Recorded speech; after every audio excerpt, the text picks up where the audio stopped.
وَمِنَ الْأَنْعَامِ حَمُولَةً وَفَرْشًا، اور مویشیوں میں سے کچھ بوجھ اٹھانے والے اور کچھ زمین پر بچھے ہوئے ہیں۔ حمولہ ان جانوروں کو کہتے ہیں جو وزن اٹھا سکتے ہیں، لوگ ان پر سوار ہو سکتے ہیں، اور فرشا ان جانوروں کو کہتے ہیں جو چھوٹے ہوتے ہیں، جو وزن نہیں اٹھا سکتے، لوگ ان پر سوار نہیں ہو سکتے۔ چوپائے دو قسم کے ہوتے ہیں، کچھ بڑے جو لادنے کے کام میں آتے ہیں، کچھ چھوٹے جیسے بکری وغیرہ جو اس طرح وزن لادنے کے قابل نہیں۔ ان میں سے جو اللہ تعالیٰ نے حلال کیے انہیں کھاؤ، اور اہل جاہلیت کی طرح اللہ کی حلال فرمائی ہوئی چیزوں کو حرام نہ ٹھہراؤ۔ کلوا مما رزقکم اللہ، کھاؤ اس میں سے جو اللہ نے تمہیں روزی دی۔ ولا تتبعوا خطوات الشیطان، اور شیطان کے قدموں پر نہ چلو۔ انہ لکم عدو مبین، بے شک وہ تمہارا کھلا دشمن ہے۔ ثمانیۃ ازواج، 8 نر اور مادہ، 8 جانور ہیں جن میں سے 4 نر ہیں 4 مادہ ہیں۔ من الضأن اثنین، ایک جوڑا بھیڑ کا۔ ومن الماعز اثنین، ایک جوڑا بکری کا، یعنی بھیڑ میں مذکر مؤنث اور بکری میں مذکر مؤنث نر مادہ۔ قل، اے محبوب آپ فرمائیے، آذکرین حرم ام الانثیین، کیا اللہ نے دونوں نر حرام کیے یا دونوں مادہ؟ ام اشتملت علیہ ارحام الانثیین، یا وہ حرام کیا جسے دونوں مادہ پیٹ میں لیے ہیں۔ یعنی اللہ تعالی نے نہ بھیڑ اور نہ بکری کے نر حرام کیے، نہ ان کی مادائیں حرام کی، اور نہ ان کی اولاد۔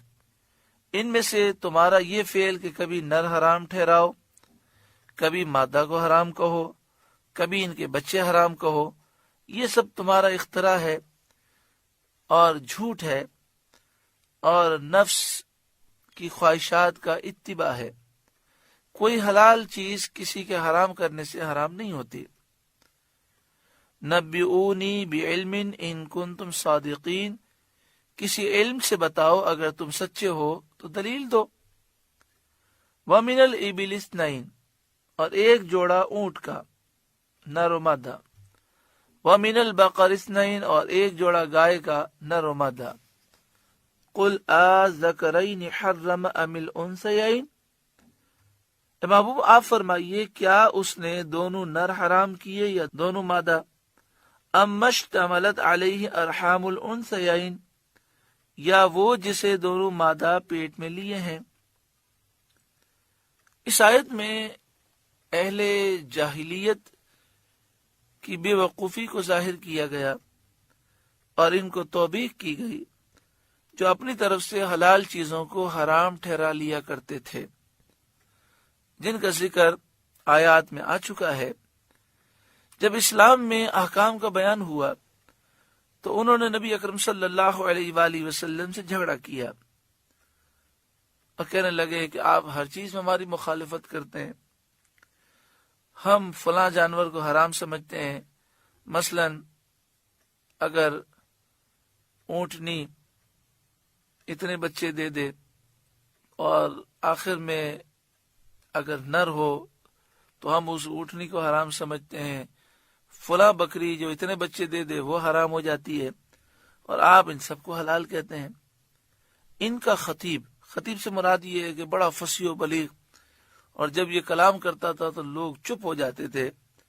مالک بن عوف جشمی سید عالم صلی اللہ علیہ وآلہ وسلم کی خدمت میں حاضر ہو کر کہنے لگا، یا محمد صلی اللہ علیہ وسلم، ہم نے سنا ہے آپ ان چیزوں کو حلال کرتے ہیں جو ہمارے باپ دادا حرام کرتے چلے آئے ہیں۔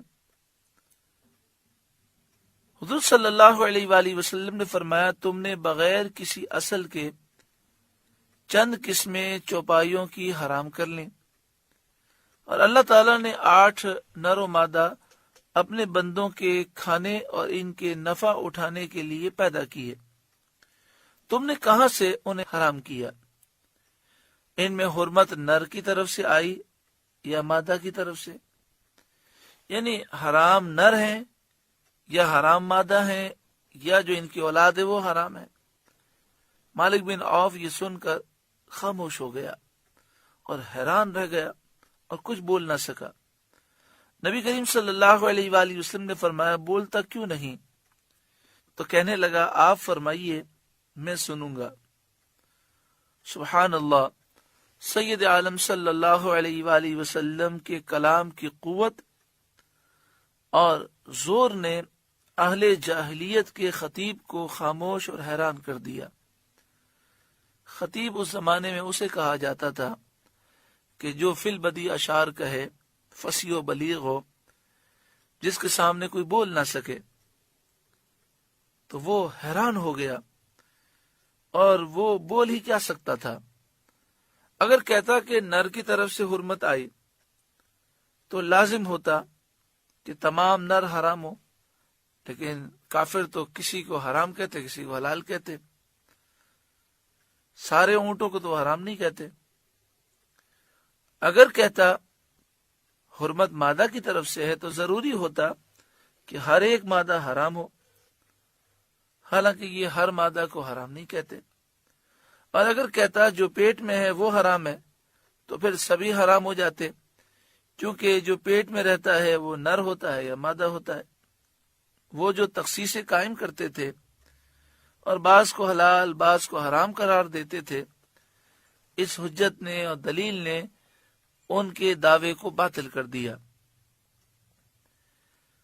اس کے علاوہ ان سے یہ پوچھنا کہ اللہ نے نر حرام کیے ہیں یا مادہ یا ان کے بچے، یہ در حقیقت جو نبوت کے منکر ہیں، مخالف ہیں، ان کو اقرار نبوت پر مجبور کرنا تھا، کیونکہ جب تک نبوت کا واسطہ نہ ہو، اللہ تعالی کی مرضی اور اس کا کسی چیز کو حرام فرمانا کیسے معلوم کیا جا سکتا ہے؟ ام کنتم شہداء اذ وصاکم اللہ بہذا، کیا تم موجود تھے جب اللہ نے تمہیں یہ حکم دیا؟ وہ جواب میں یہی کہیں گے، ہم موجود نہ تھے۔ تو جب یہ نہیں ہے اور نبوت کا تو تم اقرار کرتے نہیں ہو، تو ان احکام حرمت کو اللہ کی طرف نسبت کرنا جھوٹ ہے، باطل ہے، اور خالص افتراء ہے، جھوٹ باندھنا ہے۔ فمن اظلم ممن افترى على الله كذبا، تو اس سے بڑھ کر ظالم کون جو اللہ پر جھوٹ باندھے؟ لیضل الناس بغیر علم، کہ لوگوں کو اپنی جہالت سے گمراہ کرے۔ ان اللہ لا يهدي القوم الظالمین، بے شک اللہ ظالموں کو ہدایت نہیں دیتا، راہ نہیں دکھاتا۔ اس رکوع میں یہ درس خاص طور پر دیا گیا کہ اپنی مرضی سے کسی چیز کو حرام قرار دینا یہ کافروں کا طریقہ ہے۔ مسلمان کو یہ عقیدہ سمجھنا چاہیے کہ حرام وہی ہے جو اللہ اور اس کے رسول نے حرام قرار دیا، اس کے علاوہ تمام چیزیں جائز ہیں۔ اللہ تعالیٰ سمجھ عطا فرمائے۔ سورۃ الانعام کا 17واں رکوع مکمل ہوا۔